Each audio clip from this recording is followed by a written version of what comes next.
Hi, I'm Brenda Bashira with the Bashira Real Estate Team at Keller Williams, and today we're going to talk about Zillow.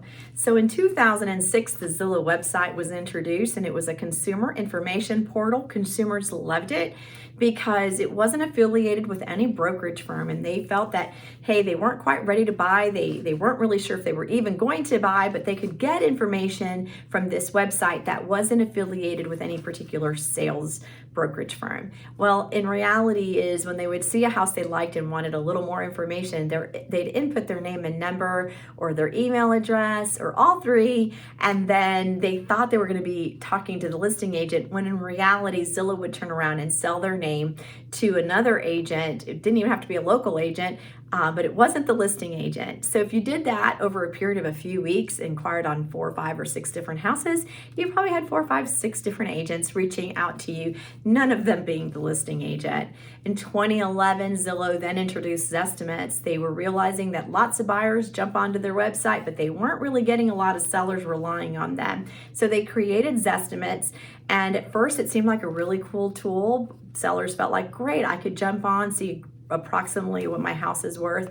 The problem is that Zestimates are off quite often and quite a lot. In fact, the CEO of Zillow was selling his home, and the Zestimate was off by 40%. So this is a home that they had, very specific and personal information about, and yet it was still off by 40%. So that's pretty significant.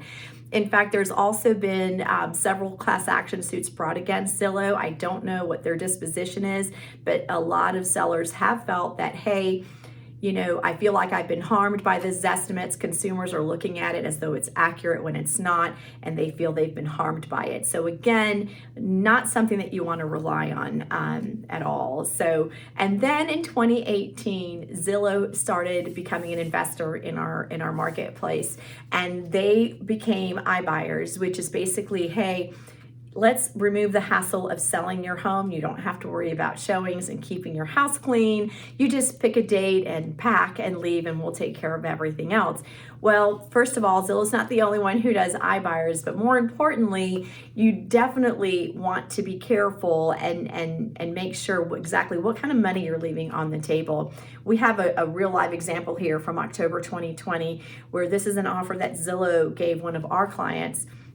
And as you can see, the initial offer was $269,400, and by the time they pull out the fees, the 7% and 5.5%, or 7.5% and 5%, the net price was $235,725, and that was prior to any repairs that they were going to be taken into consideration. So that number would go down even further.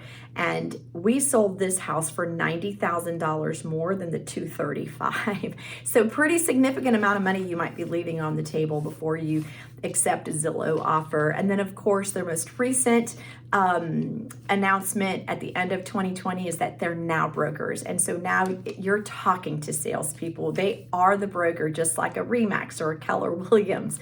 So what started as a consumer information portal that wasn't affiliated with anybody, now they are a brokerage firm. So hope you find this information helpful. We feel that the value in a local agent far surpasses any internet site that you could possibly go to. Give us a call if you need anything at all. We're here to help.